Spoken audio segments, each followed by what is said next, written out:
Familia ulioitoa imekuwa ni kubwa mno. Nikushukuru sana pia Padre kwa kutuongozea ibada yetu. Ndugu zangu waumini, somo langu la dakika moja la leo linahusu ni wakati gani haturuhusiwi kulia mwanadamu anapotoweka. Nimehudhuria misiba mingi sana. Miezi michache iliyopita nilihudhuria msiba wa mzee wetu aliyekuwa na zaidi ya miaka 100. Lakini nilikuta watu wanalia na wanazimia kabisa. Anaitwa mzee Msuguri aliyekuwa mkuu wa majeshi.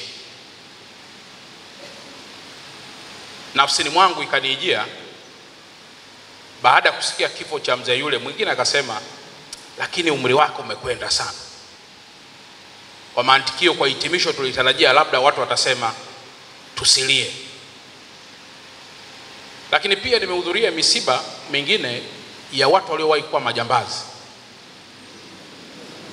ambao wamekufa kwa kupigwa risasi, kwa kuchomwa moto na watu wenye hasira kali.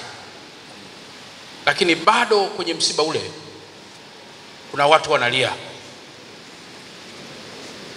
wanasikitika sana, wanaosema baba, mama, wanaoomboleza kwa kirefu sana.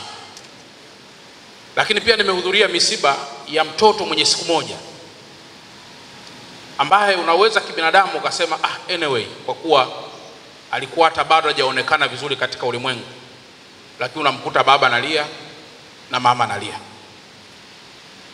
Lakini ukisikiliza mahubiri ya wachungaji wetu na maneno ya Mungu mengi kwa nyakati nyingi yanasisitiza msilie.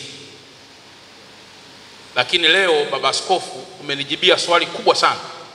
Nilikuwa najiuliza, kama Mungu ameumba machozi, ni wakati gani atatoka? Kama watu wa dini wanahubiri tusilie. Lakini leo baba askofu umejibu swali moja kubwa sana, kwamba tulie, lakini tukiamini ipo siku tutafufuliwa.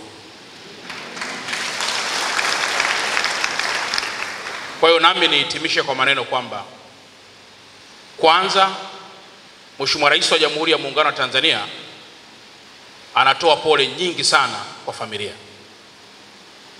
Lakini pili, Mheshimiwa Rais wa Jamhuri ya Muungano wa Tanzania ameshatoa pole nyingi sana kwa Rais wa Zanzibar na mwenyekiti wa Baraza la Mapinduzi Dr. Hussein Ali Mwinyi.